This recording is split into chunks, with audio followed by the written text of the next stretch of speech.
montaj qilamiz. Endi esa xizmatlarimizga keladigan bo'lsak, birinchi xizmatimiz soat 5 da. Durbek.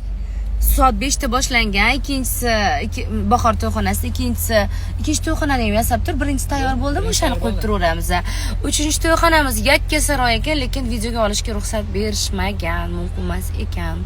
Nima deymiz endi? Xudo xohlasa, inshaalloh o'zi mana bu sariq kostyumni aynan 3-to'yxonamga mo'ljallab kiyib kelgandim, chunki kelin tillarang ekan, xudo xohlasa. Mayli, asosiysi to'y egalari xursand bo'lsin, asosiysi xizmatimizni chiroyli o'tkazib beraylik. Shunaqa gaplar. O'shaning uchun endi keyingi storieslar bugungi xizmatlarimiz ketma-ketligi bo'ladi. Ko'ringlar, tomosha qilinglar. Postga ham video qo'yishga ulgurmayman. Xudo xolasa, o'zi hammasi bir-biridan chiroyli. Sizlardan bitta like, komment yozinglar, reaksiyalar qoldiringlar. Sizlarni yaxshi ko'raman. Hammasi sizlar uchun. Zerikmanglar.